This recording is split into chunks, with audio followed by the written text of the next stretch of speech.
situasi yang kita alami dalam berkehidupan saat ini adalah situasi yang tidak sama dengan keadaan dan kondisi kehidupan di masa Nabi Shallallahu Alaihi Wasallam. Dulu di zaman Nabi belum ada dan tidak ada media sosial. Sekarang ada.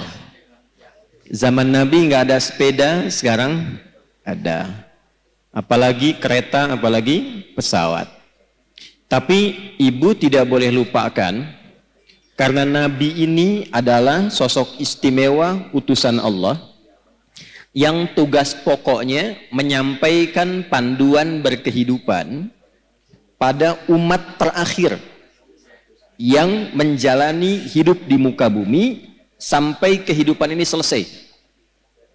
Jadi Nabi disebut oleh Allah sebagai Nabi penutup, Nabi akhir zaman, Nabi paling istimewa. Kita yang ikut Nabi juga masuk status umatnya sebagai umat akhir zaman. Karena nabinya akhir zaman, umatnya pun umat akhir. Jadi ibu ini manusia akhir zaman ini. Sama dengan saya gitu ya. Yang dimaksud akhir zaman itu begini, supaya tidak keliru menafsirkan. Akhir zaman itu maksudnya periode masa hidup manusia sampai akhirnya kehidupan. Sampai selesai kehidupan di bumi ini. Jadi dari masa Nabi sampai akhir kehidupan yang kita belum tahu kapan, itu maksudnya yang disebut dengan akhir zaman. Dengan ditutupnya oleh Nabi terakhir, dimulai masa akhir zaman sampai kehidupan selesai. Paham Ibu? Halo, paham? Nah, jadi jangan selalu diartikan kalau bicara akhir zaman, besok kiamat misalnya. Ya? Nah, akhir zaman itu dari mulai Nabi diutus sampai terjadi kiamat. Itu akhir, puncaknya terjadi apa? Kiamat. Nah, yang penting bagi kita belajar itu, ini yang jarang dikupas, jarang dibahas.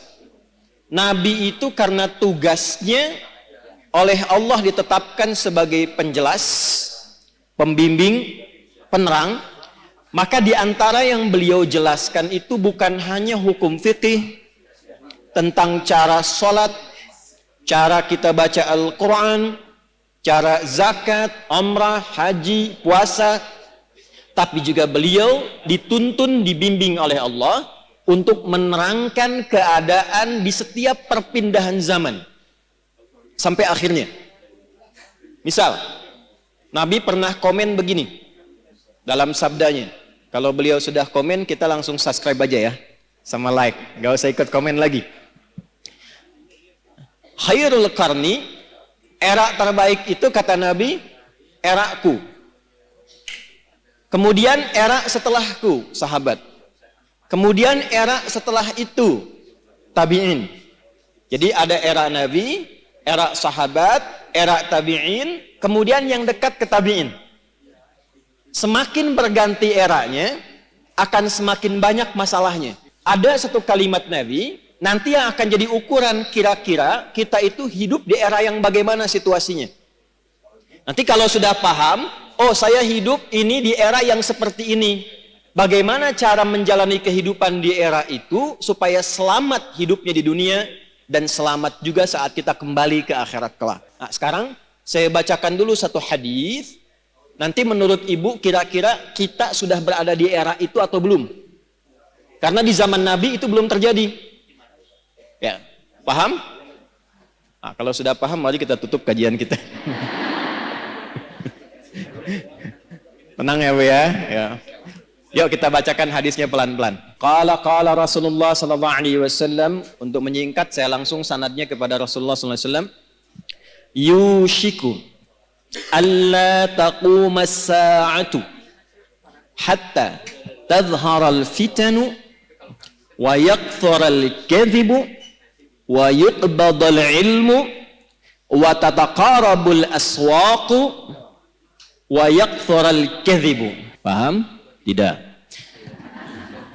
Nanti di perjalanan waktu berganti, Akan muncul keadaan ganti umat, ganti umat, ganti umat sampai ke ujung dunia berakhir. Sebelum menuju itu, kata Nabi, ada satu keadaan, kondisi yang ditandai di masa itu dengan satu. Tadharal fitanu, banyaknya fitnah tersebar. Wa yakthurul kadhibu, banyaknya manipulasi. Sehingga sulit dibedakan mana yang benar, mana yang salah. Sedikit-dikit ada masalah. Pertentangannya makin banyak. Wa tataqarabul aswaqu, terjadi percepatan digital sehingga tandanya pasar mudah diakses. Ibu dulu kalau ke pasar naik angkot kan, naik ojek, manual, beli, pulang ke rumah ya. Sekarang diklik barangnya datang ya. Baik. Wa yataqarabu zamanu, nanti waktu terasa cepat.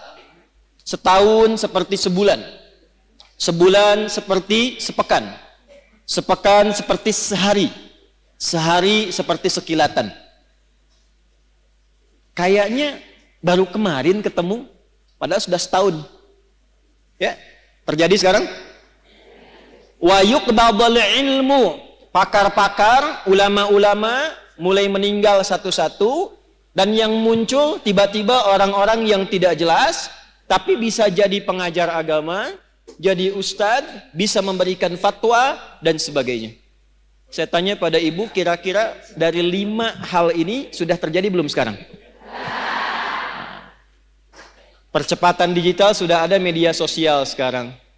Kalau ibu dulu curhatnya sambil masak, sekarang mau masak sudah bikin status.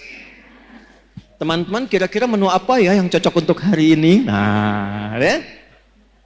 Nah, ternyata ketika era itu muncul, masalahnya makin banyak. Jadi penipuannya sekarang bukan hanya offline, bisa jadi online. Sekarang pertanyaannya, ketika masalahnya makin banyak, pertentangannya makin rumit, kadang sulit dibedakan mana yang asli, mana yang palsu. Bagaimana cara kita selamat melewati masa itu, sehingga apapun tugas yang kita jalani dalam kehidupan, ibu sebagai istri, sebagai ibu rumah tangga, mungkin juga berkarir dan sebagainya, bagaimana menjalani pekerjaan dengan selamat dan kembali kepada Allah dengan bahagia dan mendapatkan rahmat Allah Subhanahu wa ta'ala.